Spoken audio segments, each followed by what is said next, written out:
So we could be moving into a new phase of this conflict now, especially after this latest massacre.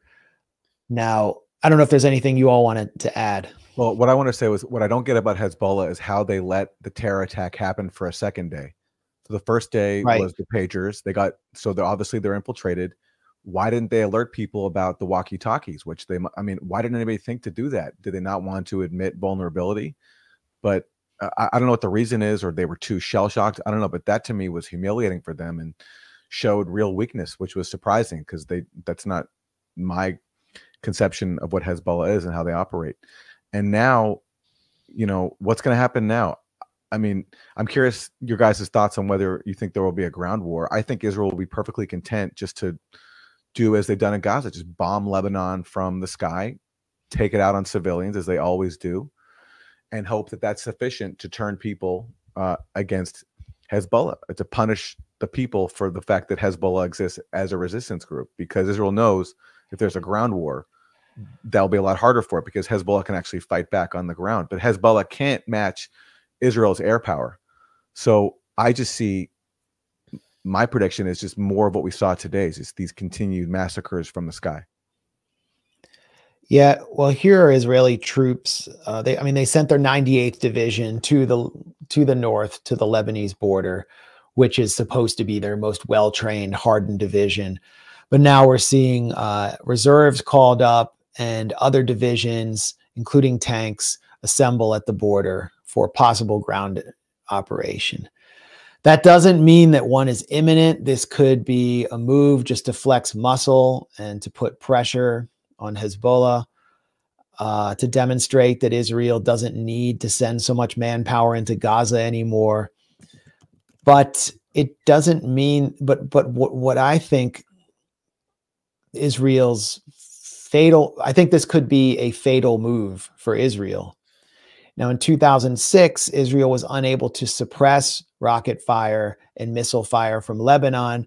And so they sent in their ground forces, and the tanks suffered enormously because southern Lebanon is very different. The terrain is very different from Gaza, where if you look at the footage from Gaza, look at the resistance videos showing them hitting Israeli tanks, the tanks are always operating on flat terrain, basically on paved streets, mowing down people and hitting buildings in built-up urban neighborhoods.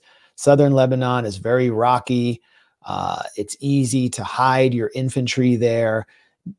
Hezbollah is armed with Cornet rockets, which are effective against the Merkava tank, but more effective against armored personnel carriers, like the Namr personnel carrier of Israel. One of them in the first days of the assault on Gaza was hit with one of the few Cornet missiles that the Al-Qassam brigades possessed, and everyone inside was roasted.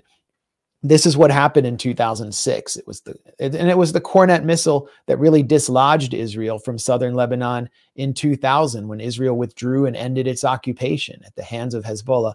They have other weapons. They have weapons that are supplied to them through Syria, which is partly why Syria comes under attack so much. They're supplied partly by the IRGC, and they have obviously they have other smuggling routes. Let's not also forget that Hezbollah hit an Israeli cruiser-class ship in 2006 with a converted I think it was an air-to-air missile, like a converted French Exocet missile. So they have all sorts of weapons that can be deployed if there is a ground assault. And in a protracted insurgency, a war of attrition, Israel, just because of its settler colonial nature and the Western standard of life that its citizens expect to enjoy, and the exhausted state of the reserves after being in and out of Gaza on 3-4 tours over the course of a year, they're not going to be able to take bodies. And so I think you're right, Aaron, to raise that question. Israel is going to try to maintain its aerial superiority and avoid losing troops for as long as possible. And so we're going to be seeing a lot more aerial terror. If Hezbollah can keep up the volume of rocket and missile attacks and continue reaching Haifa, Tel Aviv, then that's going to put more pressure on Israel to go in, which plays to Hezbollah's strength. And one last point, which is that while Israel is attacking civilian targets, as we saw today, take a look at the targets that Hezbollah is seeking to strike with its missiles. The missile attack on Tel Aviv was aiming for the Mossad headquarters. The attacks on east of Haifa, they've been aiming at air bases, all aiming at military targets because Hezbollah does not want to play the game that Israel's playing. They don't want to play into Israel's hands. But one incident where a bunch of civilians are killed in an Israeli population center will make, I think, the pressure impossible for Netanyahu and the political leadership to resist authorizing at least a limited ground incursion into Lebanon. And it's so crazy. And because Hezbollah has, you know, just infinitely more respect for the rules of war than Israel does have a certain advantage there, because Hezbollah has tried, as you said, to focus on military targets, but Israel doesn't care about that. And it's just, now Israel puts Hezbollah in a situation where for Hezbollah to stop the onslaught on its own people, I think you're right. It will have to carry out an attack that might hit Israeli civilians. And that's just, it's so awful. That's the position that Israel's put its own people in.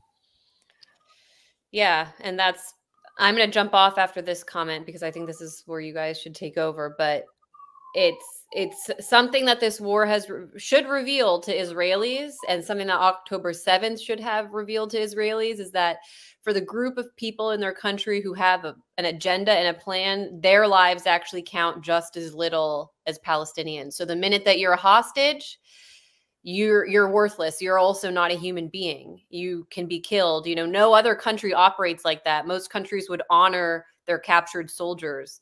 And so it's hard, I think, for Americans to understand that, yeah, Israel would just go and kill all of their civilians. But this is what Israel actually wants at this stage too. They would love nothing more than an attack on Israeli civilians in order to get their war. But eventually Israel's not going to be able to withstand either the ground war or the attacks on its own civilian infrastructure. And so it's digging its own grave. It's just unfortunate because it gets away with so much. It gets away with so much in the meantime.